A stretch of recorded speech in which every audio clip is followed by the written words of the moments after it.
Every so often, I like to do videos based on what other people are doing with their cars and not just me, because I am just one person in a huge community of car enthusiasts with micro communities based on a particular car, variant, you name it.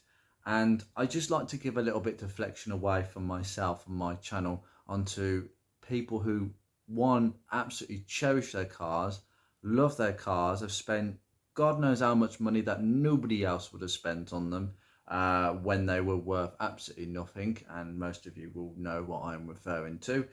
And quite frankly, they deserve some limelight and credit. And this is a good channel for me to actually showcase this because, quite frankly, a lot of people go about their work very quietly. Some people cannot do all their own work. Not many people are in my position. I am fortunate with my work-life balance that I have the time to work on my cars and complete practically 90% of my own work these days, or even have the time to have a try at new things. And some people just don't have that time. So it is a compromise of doing what work they can and then basically ferrying the work to a trusted garage. Now, the subject of this video is a guy called Alex who has this wonderful Mark 1 1.6 Zetec 5-door on a 53 plate, so a late 2003 car. And Alex has been following me pretty much since last summer. I believe he may have followed me very early on, in fact, probably within my first few videos, so it'll be on, probably before that. The days where I actually probably only did a video once every month just to test the waters, and then I discovered that things were a little bit more popular on the Mark 1 scene than what I originally thought. And Alex came to my attention.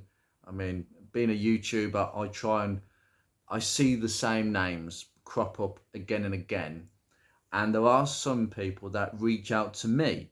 And Alex reached out to me not long after going to the Festival of the Unexceptional. And here his car is proudly presented amongst what is a Peugeot. And I can't see, oh, it's a Vauxhall. No idea what Vauxhall, because I have less interest in Vauxhalls than a lot of other cars. But he took his car, I believe one of only two Mark 1s that went. I believe the other car is not known to me, but may well do so at some point. I don't believe that Alex mentioned if he had any interaction with that car or the owner. But as far as I'm aware, they were the only two that went. And he showed me some pictures of the fact his car went, and I was amazed because I did plan to go, as I've said before, but work got in the way of it. And I left it for another 12 months, and I said I would get mine ready for that show this year. And it is well on course to go to that show. And quite frankly, I was gobsmacked by some of the video of some of the actual photos he actually showed me. And this particular one here of the underside, I mean, that's very clean. I mean, that's cleaner than mine. I mean, mine is covered in black silver hook undersill along that section. Unfortunately, like most Mark 1s, they do not wear their original paint underneath practically at all in many areas. So, quite frankly, I had one big option, and that was to undersill mine in black, being Panther Black. But being a tonic blue car, doesn't quite look right. So he basically sprayed it a silver, and he sprayed the exhaust silver as well, which is something that a lot of people might want to do if their exhaust is looking a bit rusty. It makes a somewhat midlife exhaust or an older exhaust look practically new. You will probably need to give it a clean up and some rust treatments like some hammerite or coup rust or the Granville stuff that I use before applying paint. But high temperature paint will embed very well on an exhaust, and I've tried that before and it's worked to mixed results, put it that way. but a very tidy underside, and yeah, you could eat your dinner off that. And quite frankly, it's a credit to Alex, because I will tell you now that this car is a very high, well, it's not an incredibly high mileage car, but it's higher than the average. Now, all I will say is the car was roughly done around 125,000 miles. Obviously, I'm not sure the exact mileage at the top of my head during this video. I've just had to round it up a bit. Sorry, Alex. But it is close to that. And the car had, when he bought the car a few years ago, it had about 87,000 miles on it approximately. And he put quite a bit of mileage on it in quick fashion due to commuting to and from work. These cars are reliable and they are great commuters, and commuting on the motorway has done that car and that engine a world of good. And I have no doubt that that is going to help the car in the long term. One of the main things about using a car regularly is you probably won't have as many problems in terms of, I don't know, usual issues of not using a car, brakes for instance. But you will obviously still have wear and tear items because you're using the car more, so replenishing your tyres for instance, and then servicing the engine with fresh engine oil. Of course, Alex has been doing that. He has been changing the oil very methodically since he understands the reasons why, the importance of actually doing these things on a high mileage car. And there is absolute proof that the Ford Sigma as an engine can and will often complete high mileages of 200,000 miles. It is not unheard of. It is a bit less unheard of because usually when a Focus has historically got to that sort of mileage, it's usually on its last knees because it has been used as a banger. It has been driven literally into the ground with the owner spending pennies on it, including oil. And that is the killer of them engines. If they are run low on oil for a start, if there has been a slow engine oil leak consistently, then a high mileage example being driven on the motorway at 3,500 RPM as you would usually drive with a Mark 1 petrol, then you're going to find no oil in that car eventually. And that's what's probably killed a lot of cars. Lack of timing belt changes, that would also kill the car at a high speed. So these things have happened, but there is lots of evidence that these engines can take such a huge amount of mileage and work ethic. The Zetec engines are exactly the same. They can take very high miles indeed. Again, changing oil is critical. And that is, as I say, a testament to the reliability of this car, that it has functioned so well.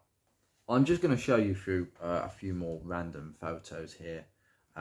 We have some fantastic shots. I mean, I've got to be honest with you, as someone who lives in the Midlands, that is quite a difficult shot to achieve unless I was to drive 100, probably 100 miles outside of Birmingham. Well, not quite that far, but 30, 40 miles would have to be achieved in order to get some beautiful pictures like this. I mean, Alex, you've got an eye for photography. That is absolutely excellent. This car does come, and if you have watched my previous video at the Motorist, you will know a little bit more about this car. It is the car in that video, and it has the reflex pack, which is a very rare option. It was offered for a couple of years, but very few people took it up. And you got a few little bits and pieces, including the rare airbags in the cloth seats. And these are side airbags that go on the front passenger and driver seats, and they're only ever fitted to the leather seat options. But apart from this exception, and there has been a video specifically me focusing on the seats as an overview video. I may have got that wrong in the video. It's something that I wasn't entirely aware about at the time, but this is the only rare variation of that. There are some videos that I've done where I've made the slightest error in what I've said, and it is simply because of how rare some of the variations in specs have been on Mark 1s throughout its period of life. And that leads me to talk about something quite serious, but as I say, Alex has spent quite a bit of money keeping up on the maintenance of this car, where, as and when required. He has conducted his own work. I mean, look at this. I mean, he's literally got a second-hand slam panel and resprayed it in the correct tonic blue. Unlike me, who I kind of cheapened out with black stone chip because I could get away with Panther black. That's not the correct colour, but it looks neat on mine.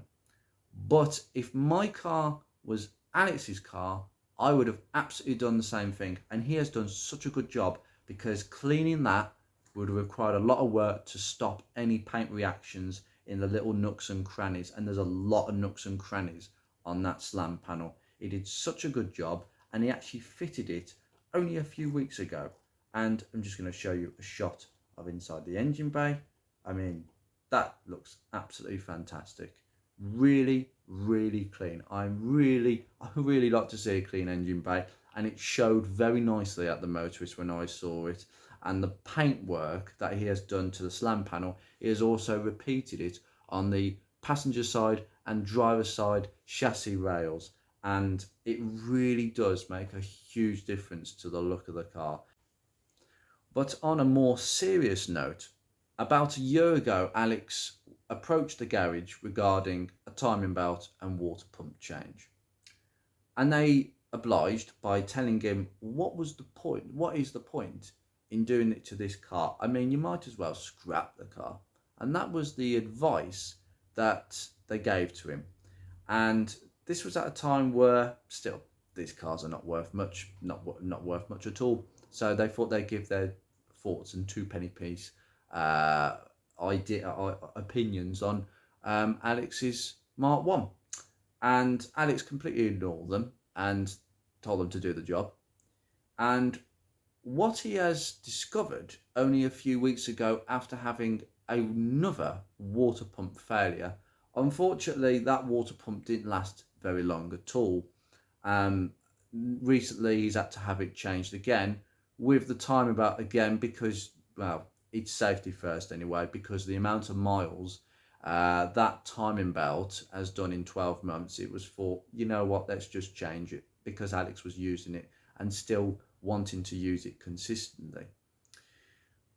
What was discovered is that the timing belt was in an exceptionally poor state. In fact, I haven't got any pictures to show you, but the pictures I was given by Alex show that that belt had not been changed by the previous garage. By the way, this work was actually carried out by a completely different garage. And their honest opinion, which they were probably happy to give a witness statement for, is the fact that that timing belt is possibly the original. It's almost 20 years old as a car, and it's running on its original timing belt, and it didn't snap. And Alex drives his car at motorway miles. Goodness me, how that engine has not given up. Well, luckily for Alex, it didn't, and it's all been changed. New water pump as well, so it's all good.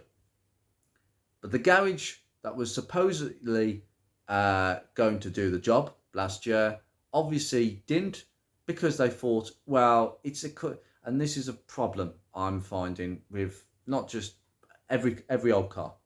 Garages will literally look at people and think, do you know what? This person has just bought this rot box in, and it's really old, and she or he wants a timing belt change done on it. Shall we just tell him we've changed it? Because he's probably going to scrap it in 6 months. So who's he going? He's not going to find out what we've done. And that's precisely what they have done. And this is one heck of a reason, probably the best reason, why I've started doing all my own work. I don't trust a lot of garages now. They literally do this as a matter of course. You imagine if they've done that to Alex. How many people do they con day after day?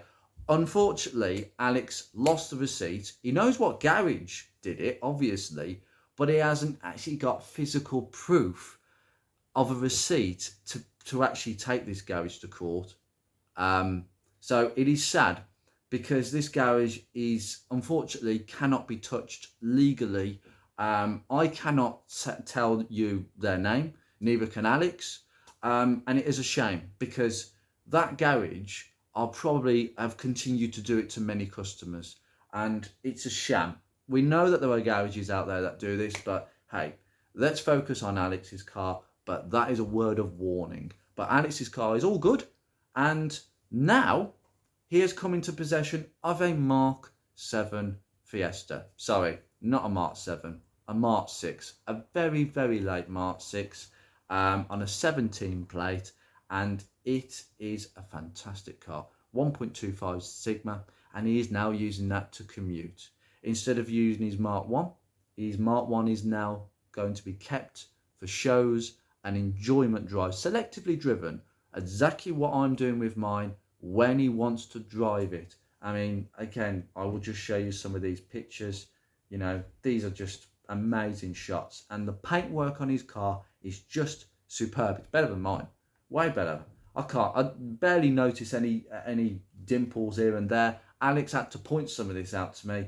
I couldn't spot anything. And it's just amazing to see this on the road.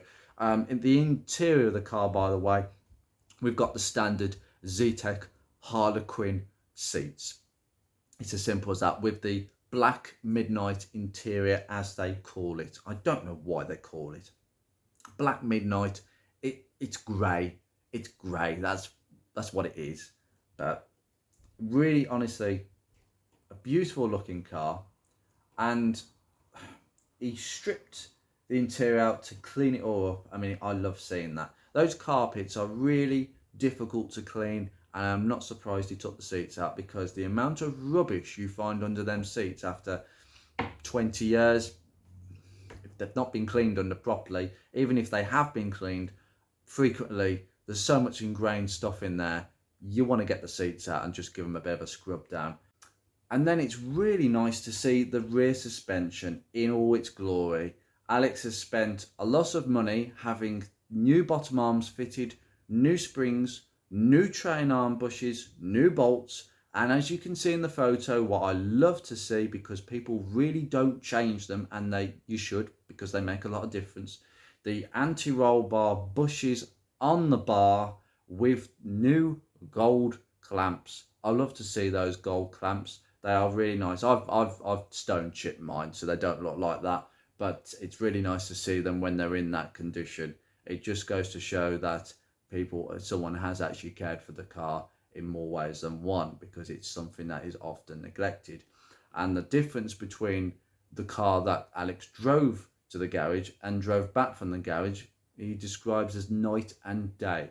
And I'm not surprised, because the train arm bushes in particular make a lot of difference. When they are gone, they are literally separated from their metal sheath that goes through.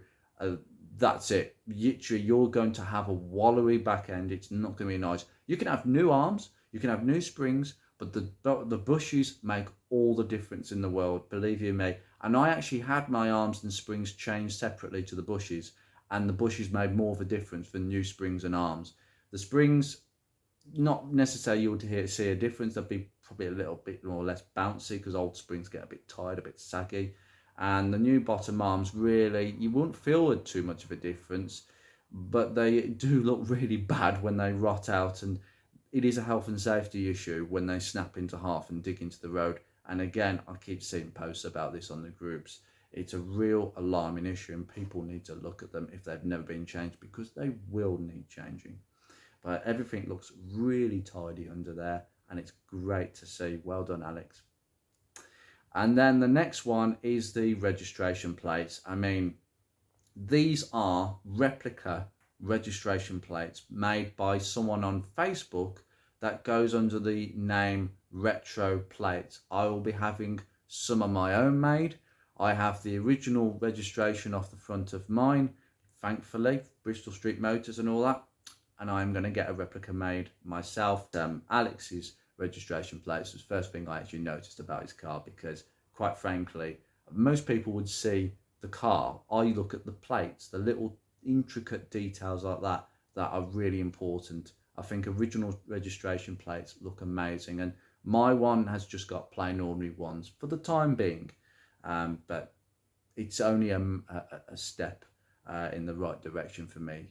But that's a really nice touch, and if you want to keep a Mark 1 original, these are not necessary things, but these make a lot of difference when you go and take your car to a show. So if you're thinking about this, I would follow Alex's step. Another note, actually, a sidestep, referring to the seats, the actual, the fact that the front seats are unique to the Reflex Pack models, and very few people took it up. Alex was considering to swap the interior for a leather set. Now, they are still around, and the leather seats are very nice to look at. The cloth seats are not good to look at, but considering how rare those seats are, I think pretty much you know that he's going to keep those seats in his Focus, because you're not going to get another set of them ever again. And really, honestly, I am going to leave you with some of these fantastic shots. We've got some at night. I do like the look of a Zetec spec with the front fog lights, the facelift, because you have that exact triangular shape between the headlight and the fog lights, where they point together, whereas they sort of point inwards to the middle of the car, and it just looks so symmetrical and so linear. It's exactly right. It's perfect. I think they should have made I think the facelift is how the Focus should have looked in 1998. So really, honestly, thank you so much, Alex, for all these photographs, and people can clearly see your passion for your car. And that's what it's all about, guys. It's about sharing your passion of your car. So a little tribute to Alex and his Ford Focus, because at the end of the day, I've spoken more about the car, but the owners are the ones that make them tick. These cars are nothing without the owners. So well done to you, Alex, for looking after such a lovely example. And I've loved meeting you and meeting your car, and there are many more things to come on that score. So this is where we leave the episode, and I will be doing much more of Mark 1 in the community, and looking through all the different examples that people have to show, and the love and the passion that people have for these cars. And I really do think that this is just a little step up for what is to come. Anyway, you take care, guys. Thank you so much, Alex, and everybody that has subscribed, liked, and enjoyed all my Mark 1 videos, because it really is a pleasure. Take care.